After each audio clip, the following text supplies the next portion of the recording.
The storm came without warning. One moment, Lyra was striding across the ochre flats of Vessen, 3 with her survey scanner humming gently at her hip. The next, a wall of boiling sand roared across the horizon like an angry god.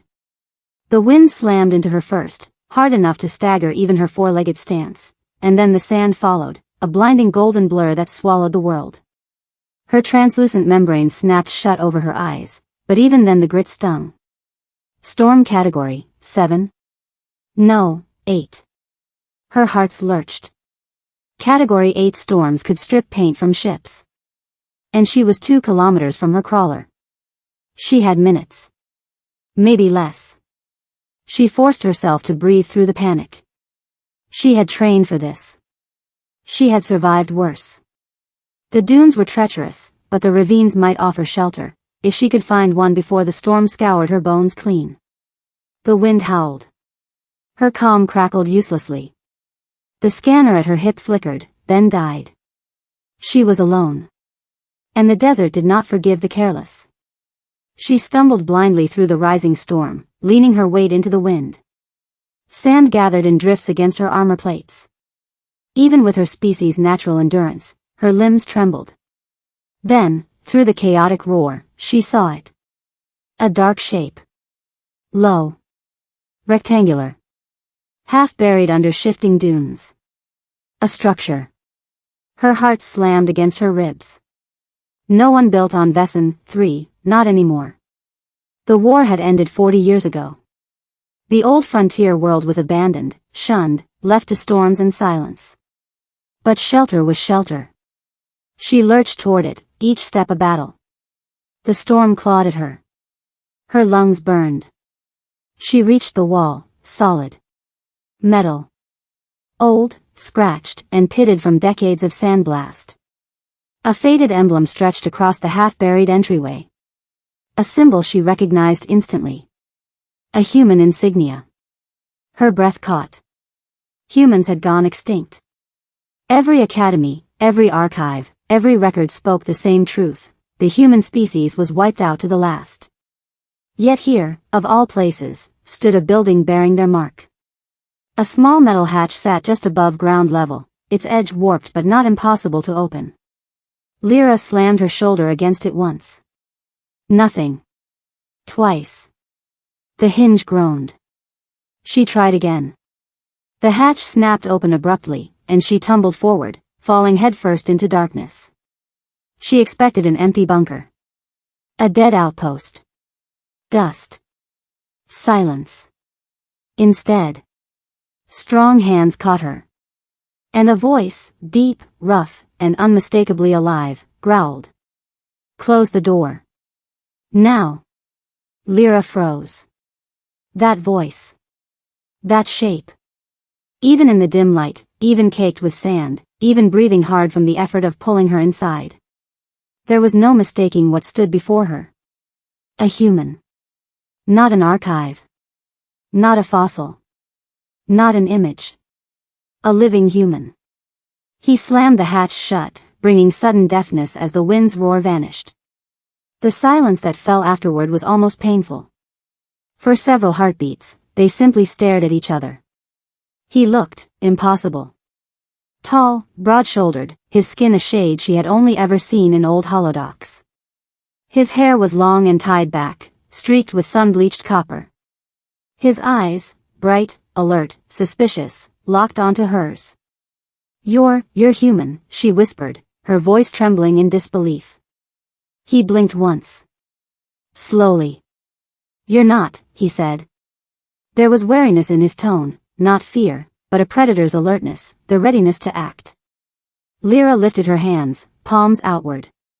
I mean no harm. The storm. I know, he muttered, brushing sand off her shoulders with surprising gentleness before stepping back. You'd be long dead if I didn't drag you in. Her mind's reeled.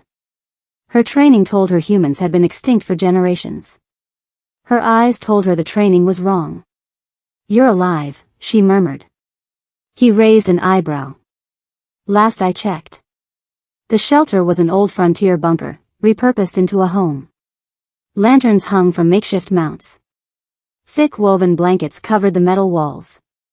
A fire crackled in a small stone-lined pit, improvised, but functional. The air was warm. Lyra sank onto a rough-hewn bench, still shaking from the storm.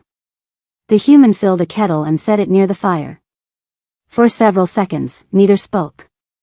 Finally, she gathered herself. "I'm Lyra Vell of the Jathri Combine," she said formally. "Expeditionary surveyor. I didn't know anyone lived out here." "I don't," he replied. "Not really." He hesitated, then added, "Call me Rourke." Her gaze flicked around the bunker. "You've been here a long time. A dozen years, give or take." He shrugged. "Time gets strange when you stop keeping track." She swallowed. "But how are you alive?" "Humans are extinct. Everyone knows that." His face hardened. Something cold flickered in his eyes. "Everyone's wrong." She waited. He didn't elaborate. Instead he poured 2 cups of steaming water, dropped in pale desert herbs, and handed one to her. The heat seeped through her armor plates. She took the cup with trembling hands. "This is impossible," she whispered. Rourke sat across from her, elbows on knees. "Not impossible. Just forgotten." Her heart's hammered in her chest. "There are other humans?" A long silence. Finally he said, quietly, "There were." Her breath caught. He didn't speak like someone who believed his people lived elsewhere. He spoke like someone who had buried them. "I'm sorry," she murmured. He dipped his head in acknowledgement, but said nothing more.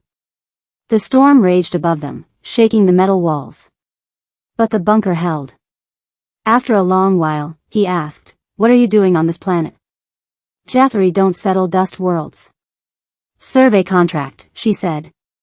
"Energy deposits." "I was gathering samples when the storm hit." "And your crawler?" 2 kilometers east.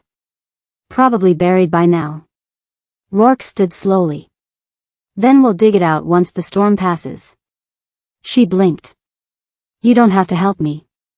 He snorted. "If I leave you out there, you'll die within the hour. I don't need that on my conscience." She studied him quietly. Everything about him contradicted the legends. Humans weren't supposed to be tall. Or this strong. Or this calm. Or this, alive. And yet he was all of these. "Why stay here?" she finally asked. "Why not? Why not come back to civilization? People would want to help you." He leaned back, eyes half closed. "People don't want to help reminders of old wars." She frowned. "You think you'd be unwelcome?" "I know I would." The bitterness in his voice startled her. But before she could respond, the bunker rattled violently. Dust drifted from the ceiling.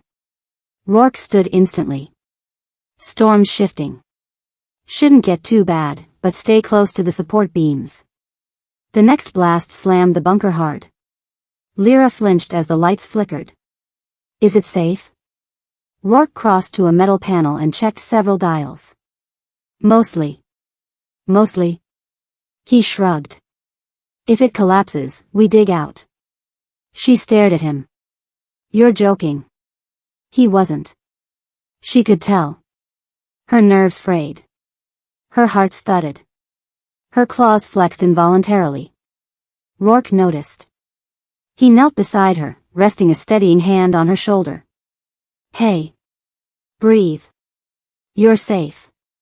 The contact startled her. Human hands were warmer than she expected. "Why are you helping me?" she whispered. His expression softened, just a little. "Because you needed help. But you don't even know me." "You walked into a storm alone," he said simply. "That tells me enough." Something warm settled in her chest. For the first time since falling into the bunker, she exhaled fully. Hours passed.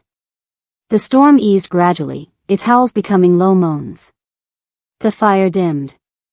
Lyra's exhaustion finally crashed over her, heavy and irresistible. She drifted sideways, eyelids drooping. Rourke caught her before she slumped off the bench. "Easy. You haven't slept since before the storm, have you?" No. You can rest here. I'll keep watch. She should have refused. She barely knew him. Her training warned her to stay alert. But exhaustion won. She curled up on the bench, armor plates clicking softly. The fire's warmth washed over her. Just before sleep claimed her, she murmured, "You're really human." Rourke paused, looking down at her with an unreadable expression. "Yeah," he said quietly. "Last one, far as I know." Her eyes closed. "But not the last forever," she whispered, half dreaming. "I found you." His reply came soft as dust. "Yeah," he said. "I guess you did." When Lyra woke, the storm had ended. Sunlight filtered through a narrow ceiling vent. Rourke stood near the hatch, sand-coated tools at his feet. He looked back at her. "Storm's gone. Ready to dig out your crawler?" She nodded, and then hesitated. "Rourke, will you come with me? Back to the Combine? You don't have to live alone out here." He froze. For the first time since she met him, she saw fear. Not of her. Not of the storm. But of hope. "I don't belong out there," he said slowly. "You don't belong to the desert either," she countered. "Let me help you." He looked away. The silence stretched. "Finally," he said, "let's dig out the crawler first. Then we'll see." It wasn't a yes. But it wasn't a no either. And as they pushed open the hatch together, climbing into the sunlit dunes, Lyra knew one thing with absolute certainty. Humans weren't extinct. Not yet. And maybe, just maybe, they never would be again.